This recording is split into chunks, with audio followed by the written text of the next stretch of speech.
Tube Tamil cinema news. Amy ஜாக்சனுக்கு ஆதரவு திரட்டும் ஆர்யா. ஆர்யா நடித்த மதராசப்பட்டினம் படத்துக்காக ஹாலிவுட்டில் இருந்து கோலிவுட்டுக்கு இறக்குமதியானவர் எமி ஜாக்சன். ஹாலிவுட் படங்களில் 2 பீஸ் என துக்கடா காஸ்டியூம்களை அணிந்து நடித்துக் கொண்டிருந்த எமியை தனது படத்தில் அவருக்கு கௌரவம் சேர்க்கும் வகையில் டீசென்டான மாடர்ன் காஸ்டியூம் அணிந்து நடிக்க வைத்தவர் டைரக்டர் AL விஜய். அதன் பிறகு விண்ணை தாண்டி வருவாயா, இந்திய ரீமேக் மற்றும் தாண்டவம் படங்களிலும் நடித்த எமி தற்போது பிரம்மாண்ட இயக்குனர் ஷங்கரின் ஐ படத்தில் விக்ரமுடன் டூயட் பாடிக் கொண்டிருக்கிறார். கிட்டத்தட்ட எமி சம்பந்தப்பட்ட காட்சிகள் முடிவடைந்து விட்டது என்கிறார்கள். ஆனால் இந்த படத்தில் நடிக்கும் போதே அடுத்தடுத்து கோலிவுட்டின் மேல்தட்டு ஹீரோக்களின் படங்கள் தனக்கு கிடைக்கும் என்று எதிர்பார்த்த எமிக்கு பலத்த ஏமாற்றமே கிடைத்திருக்கிறது. காரணம், இதுவரை புதிய படங்கள் சம்பந்தமாக யாருமே அவரை தொடர்பு கொள்ளவில்லையாம்.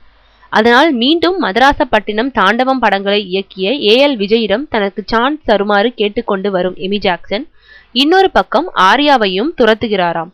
அழகான நடிகைகள் உதவி என்று கேட்டால் உயிரை கொடுத்தேனும் அதை நிறைவேற்றக்கூடிய இலகிய மனம் படைத்தவரான ஆர்யாவும் தனது புதிய படங்கள் மட்டுமின்றி தனது அபிமானிகள் நடிக்கும் படங்களிலும் எமிக்கு சான்ஸ் கேட்டு ஆதரவு திரட்டி கொண்டிருக்கிறாராம்.